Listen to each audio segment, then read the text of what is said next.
Evaluation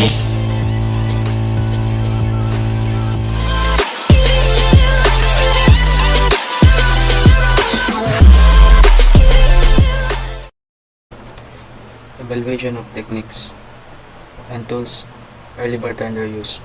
Basic methods and tools, but over time, sophisticated techniques and specialized tools have emerged. This evolution has elevated the craft, leading to the current emphasis on mixology and precision in drink preparation. Cultural impact, historical trends and popular drinks have influenced modern tastes and cocktail culture. Instant classic cocktails from the Prohibition era or the 1950s continue to inspire contemporary drink menus and bar teams. Professionalism and standards. Bartending has transitioned from a largely informal job to a respected profession. Modern bartenders often undergo formal training, adhere to high standards of service, and engage in ongoing education to stay current with trends and techniques. Social and economic factors. Historically, bars and taverns were central to social life. Today's bars continue this tradition but have also adapt to changing social dynamics, incorporating elements like craft cocktails and team experiences to cater to the diverse customer preference. Overall, the evaluation of bartending reflects broader changes in society, technology, and culture, influencing how we experience and enjoy beverage today. Identify the first bartender in history is challenging due to the lack of detailed records from ancient times. However, one of the earliest known figures in the profession is Jerry Thomas, who is often referred to as the father of American mixology. His book, How to Mix Drinks, in 1862 is one of the first cocktail recipe books and established many of the foundational practices in bartending.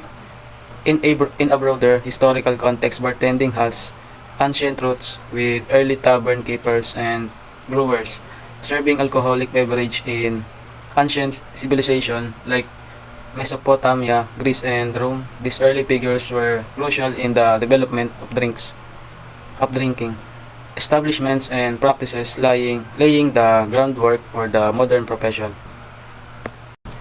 Several countries are particularly active in bartending, each with its own distinctive cocktail culture and scene.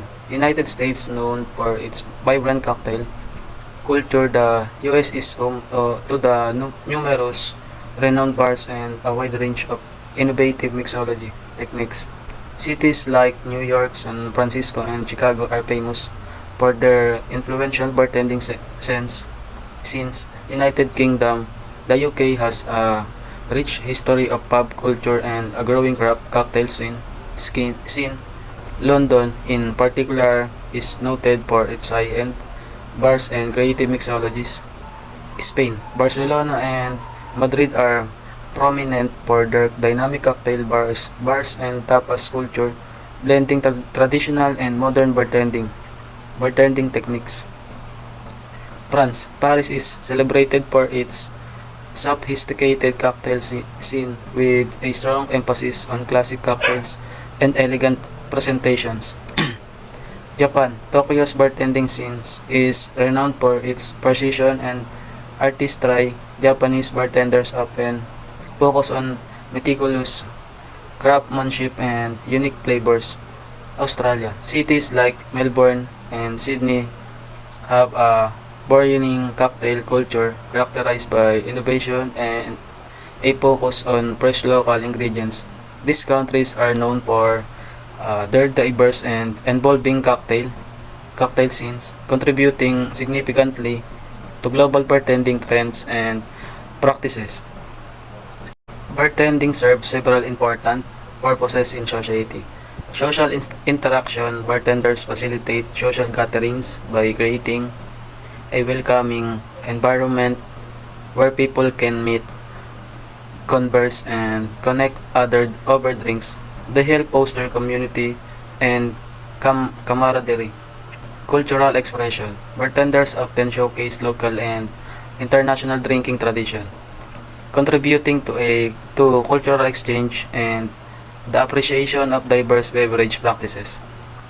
Craftsmanship and creativity. Bartending is both an art and a science involving skillful mixing of ingredients to create unique and enjoyable experience. This creativity enrich the dining and social experience. Economic contributor. Bars and restaurants generate significant economic activity, providing jobs and stimulating local economies.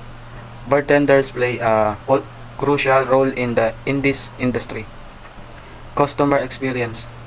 Bartenders enhance the overall experience of patrons by offering personalized service, recommendations, and pleasant atmosphere. Overall bartending enriches social life, supports cultural tradition, and contributes to the economy, making it an integral part of modern society.